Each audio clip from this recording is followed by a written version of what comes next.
بسم اللہ الرحمن الرحیم الحمدللہ رب العالمین والصلاة والسلام علی سید الانبیاء والمرسلین وعلی آلہ واصحابہ اجمعین۔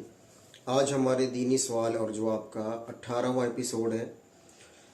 آج کے سوال کچھ یوں ہیں۔ سب سے پہلا سوال ہے، بلال صاحب کہتے ہیں کہ تراویح میں وتر کی جماعت کی پہلی رکعت چھوٹ جائے اور پھر ہمیں آخری رکعت پورا کرنے کے لیے بھی دعا قنوت پڑھنا پڑے گا۔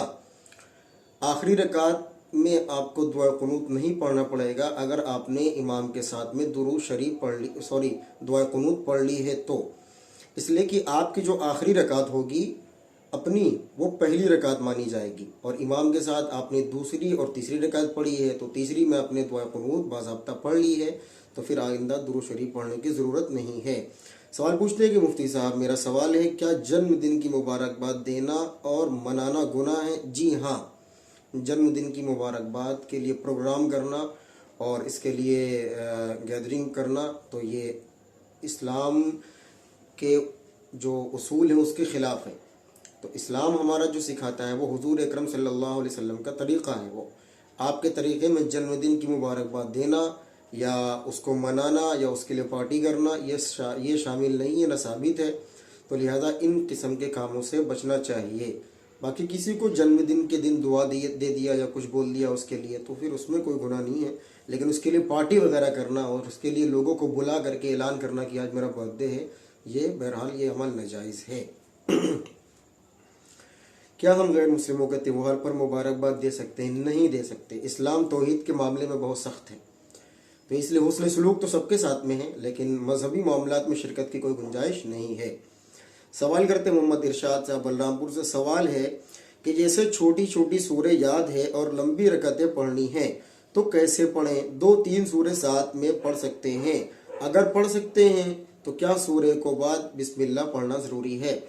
جی ہاں، آپ 2-3 سورہ بھی پڑھ سکتے ہیں، تو جو ہے سیریل بائی پڑھیں، جیسے آپ علم ترا پڑھیں، پھر اس کے اگلے لیلاف قریش پڑھیں، پھر آیت الذی پڑھیں، تو اس طرح آپ 2-4-10 صورتیں بھی پڑھ سکتے ہیں۔ ہاں، بسم اللہ کر لیں، اس میں بسم اللہ کرنا اس میں مسنون ہے۔ سوال ہے کہ 4 رکعت والی فرض نماز میں اگر سورہ پڑھنی اور 2 خالی ہے، 2 رکعت میں سورہ پڑھنی ہے اور 2 رکعت میں خالی ہے، اور غلطی سے سورہ پڑھ لیا جائے تو سجدہ سہو ہوگا؟ نہیں، سجدہ سہو نہیں ہوگا، پڑھنا مسنون نہیں ہے۔ تو صرف 2 رکعت فرض میں، جو 2 رکعت میں ہے واجب ہے سورہ ملانا، اور سنتوں میں تمام رکعتوں میں ملانا ہے، لیکن اگر کسی نے فرض میں بھی پڑھ لیا بعد میں سورہ تو اس پر سجدہ سہو نہیں ہوگا۔ سوال پوچھتے ہیں کہ محمد طیب امروہہ سے کہ میرا سوال ہے کہ کچھ آدمی جلدی جلدی مسجد میں وضو کرتے ہیں اور نماز میں شامل ہونے کی کوشش کرتے ہیں، جس کی وجہ سے وضو کے پانی قطرے گیلے ہاتھ پیر مسجد کے فرش پر گر جاتے ہیں، کیا ایسا کرنا گناہ ہے؟ بھائی یہ اچھی بات نہیں ہے۔ وضو میں انسان اچھی طریقے سے وضو کرے اور اس کے علاوہ سلیقے کے ساتھ میں مسجد میں داخل ہو، مسجد کی فرش کو گندا نہ کرے، مسجد کے اندر پانی نہ ٹپکائے، یہ سب غیر اخلاقی حرکتیں ہیں، تو اس کا تعلق گناہ سے یا ثواب سے نہیں ہے، لیکن ان کا تعلق اخلاقیات سے ہے، تو یہ غیر اخلاقی حرکتیں ہیں، اس لیے کہ دوسرے آدمی جو دیکھیں گے تو کیچڑ ہوگا اور پھر ان کو پسند نہیں آئے گا، اور ویسے بھی مسجد کے اندر گندگی مچانا ایک غلط ہے اور یہ مکروہ ہے، تو ایسا کام نہیں کرنا چاہیے۔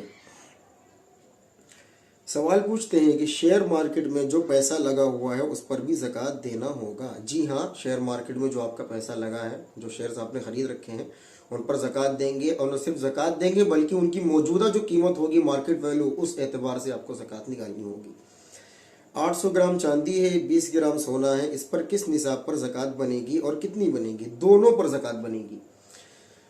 دیکھیں، زکوٰۃ کا ایک اصول ہے، وہ اصول کیا ہے کہ 52.5 تولہ چاندی ہو یا 7.5 تولہ سونا ہو یا سامان تجارت ہو یا اس کے بقدر آپ کے پاس کیش ہو، لیکن اگر 7.5 تولہ چاندی نہیں ہے اور 7.5 تولہ سونا نہیں ہے، 52 تولہ چاندی نہیں ہے، لیکن دونوں ہے تھوڑا تھوڑا، تو اس کو دونوں کو ملایا جائے گا، اور کسی ایک نصاب کے بقدر وہ پہنچتا ہے تو پھر اس میں سے زکوٰۃ نکالی جائے گی۔ مثلاً آپ کے پاس میں سونا ہے 5 گرام اور اسی طریقے سے چاندی ہے 100 گرام، تو آپ دونوں کو جمع کریں گے تو ان کی جو مالیت ہوگی وہ 52.5 تولہ چاندی تک پہنچ جائے گی، تو پھر ان میں آپ زکوٰۃ نکالیں گے۔ یا اسی طریقے سے کیش ہوگا تو کیش کو بھی جوڑیں گے ساتھ میں، سامان تجارت ہوگا اس کو بھی جوڑیں گے ساتھ میں، سب کو ملا کر کے اتنے پیسے اگر بنتے ہوں مارکیٹ کے حساب سے کہ 52.5 تولہ چاندی ان سے خریدی جا سکتی ہے، تو پھر اس میں زکوٰۃ نکالنا ہوگا۔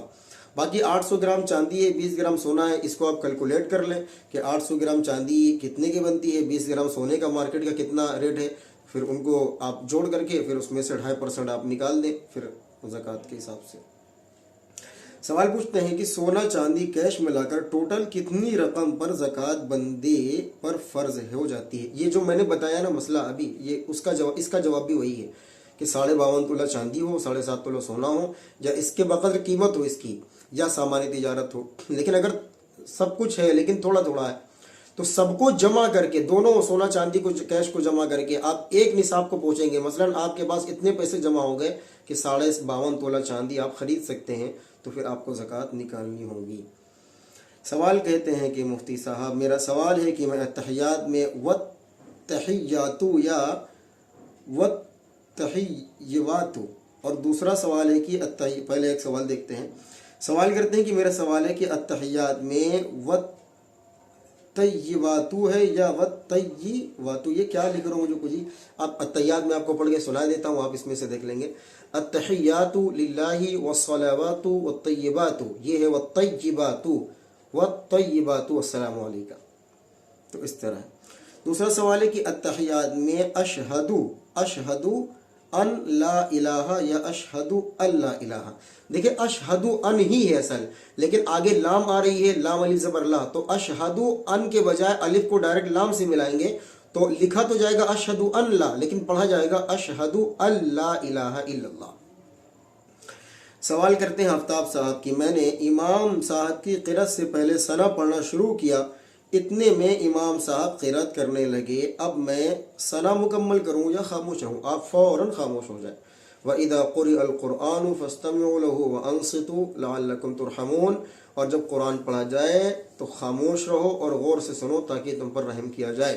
تو جب قرآن کی تلاوت ہو تو صرف قرآن سنیں، نہ قرآن پڑھنے کی ضرورت ہے نہ ثنا پڑھنے کی ضرورت ہے، حتیٰ کہ ہمارے احناف کہتے ہیں کہ سورہ فاتحہ پڑھنے کی بھی ضرورت نہیں ہے، اس لیے کہ امام کی قرأت مقتدی کی قرأت ہے، اور قرآن کی آیت مقدم ہے جس میں اللہ فرماتے ہیں کہ جب قرآن پڑھا جائے تو خاموش رہو اور غور سے سنو۔ تو بس یہ ہے مسئلہ اصل۔ بہرحال یہ سوالات آج کے تقریباً ہو چکے ہیں۔ السلام علیکم۔